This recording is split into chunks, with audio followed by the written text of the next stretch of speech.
Good evening. Tonight we are going to discuss the Athame and its place in Wiccan and pagan practice. The Athame has been used in ritual and ceremony for many thousands of years, for many different purposes. In Wicca and in paganism, it isn't generally used for physical cutting. Instead, its primary purpose is to direct the energies raised during rituals and spells. The Athame is not usually used for invocation, since it is an instrument of power and of command. It is far more prudent to ask the divine to be present, rather than to command it. For this reason, if you are invoking deity, you would typically use a wand, and not your Athame. The blade of the Athame is traditionally dulled and double-edged, like so. Alright, it has no sharp point, so it comes to a point, but the blade itself is not sharp. It does not cut the flesh. Alright, you can run your hand over my Athame, and it will not cut the flesh. It is incredibly, incredibly dull, as it should be. You do not want to accidentally cut yourself unintentionally. Now we should discuss the design of the Athame because it varies greatly. Now you will notice that mine is a single piece of pewter. Alright, molded and lovely. Again, dull blade. The handle is pewter as well, with some embedded crystals and in the shape of a castle. Alright, that is what I've chosen. Now this was not necessarily chosen, by the way. My mother gave this to me when I was 13, when I first decided I wanted to start exploring Wicca and paganism. So this was a gift many decades ago. That's why, even though I have other Athames, some quite traditional, this one remains my favorite and will be my favorite forever.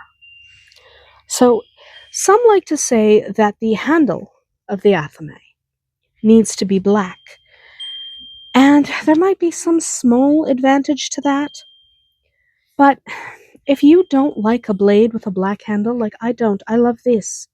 If you don't like or connect with a blade with a black handle, then it's not a good choice for you. Alright, the slight advantage that you might say is gained energetically by having a black handle is lost if you don't connect to the blade and the aesthetic of the Athame itself. So, could you benefit from a black-handled blade? Maybe. I don't believe it's necessary. Find something you enjoy, something you like the weight of. This is fairly lightweight. I like that I can hold it easily in many different positions. I like the shape of the blade, and I love that it was a gift from my mother when I decided to start exploring a religion that was quite different from hers.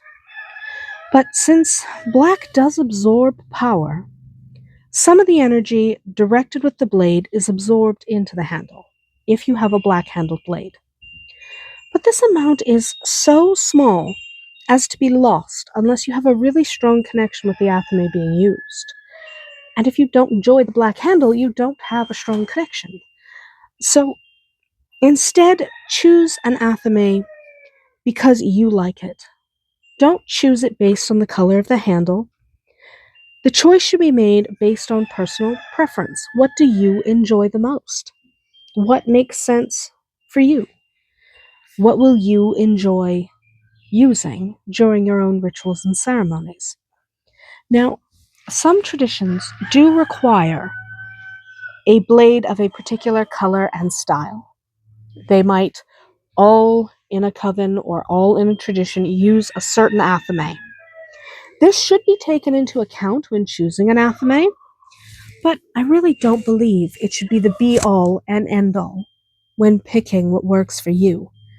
If a certain aspect of your tradition does not work for you, it's okay to change it. Alright, unless you're working with an established coven, with an established set of policies, procedures, rituals, and spells, you absolutely can alter a little bit the things that don't work. It's alright to do that. So in general, any Athame that you'd like will work well enough. The blade itself, as well as the handle, can really be made of any material, like pewter. I like pewter. Not everyone does, and I'm sure someone will pop on to tell me that they don't think pewter is appropriate. But I like pewter, and it was a gift from my mother. So, for me, it works exactly as it should. Pewter Athames are quite popular, but the most common, so this is not uncommon, is what I'm saying. It's not, they've become popular. They weren't necessarily popular when I was gifted it. But that one is very old now. I'm not young. If you're looking for what the most common is, the most common Athame, it will still be a steel blade with a wooden handle. That's just the way it is. That's what most people pick. And as a first Athame, I think that's not a terrible choice. Your first foray into the world of picking tools, you might pick something that is very common, that people might already have a lot of. So don't necessarily feel like you can't choose something just because everyone has it. You don't need to be that unique. All right? Just because everyone has a blade that is steel with a wooden handle doesn't mean you can't pick that. It also doesn't mean you should. You should pick what works best for you. And again, if you're not sure you're going to use an Athame very often, you're not sure it's going to be something you're going to incorporate into your practice, you might not want to get one that's expensive. You might want to get something that is fairly cheap. All right, so that works just as well. Something cheap that you get at the hardware store will serve you just as well as a tool that was crafted or gifted specifically to you. Now, some Wiccans and pagans like to engrave their Athames with magical symbols, sigils, runes, but this is not necessary. If you like doing that, then you absolutely should do that. But you certainly don't have to. Like all magical tools, this will gain power through usage. All right, so don't let it sit on a shelf. Take it out and use it.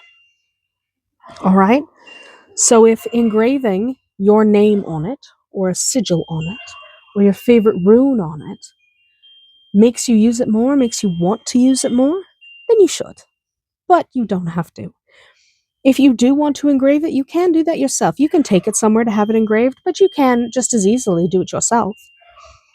You can buy a small engraving kit at your local hobby store or online, depending on what's available to you.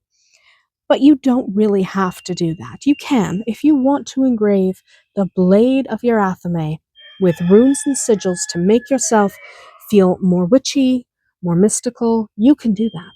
There's no rule against it. You don't have to. So again, choose what works best for you. Now, the Athame is connected to the element of air for many, many magical practices, and so it is related to the East. The blade is often seen as representing intelligence and learning and a quick mind. It is connected to the god due to its rather phallic nature. A sword sometimes is used in its place, not always as an alternative to it, but it could be in many circumstances. When it is used as a substitute for the Athame, when you're using a sword instead, it is considered to have all the same properties as the Athame. Some people just like a larger blade, and that's all right too. However, the size of a sword makes it impractical for using it indoors, and transporting it can be an issue as well, both practically and in some areas legally. So you probably, if you do love using a sword, you might want to have an Athame as an alternative, just because it's easier to transport and easier to use indoors. So an Athame might come in more handy, but a sword might bring you more joy. So use whatever works best for you. If you are working in a coven, usually they will invest in a sword because swords do typically cost a lot more than a simple Athame.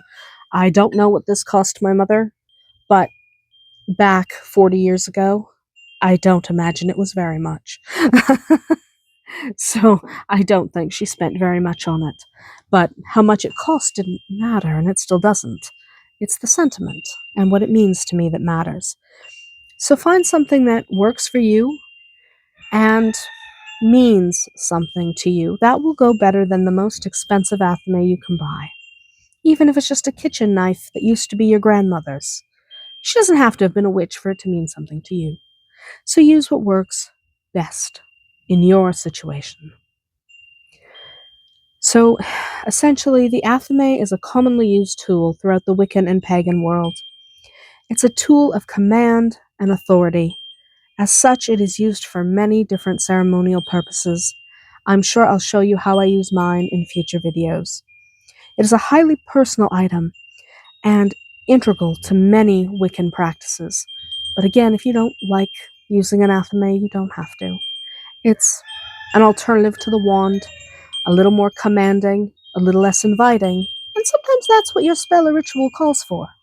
So use what fits the situation and what feels right to you. Thank you for joining us as we discussed just a little bit about the Athame. Blessed be.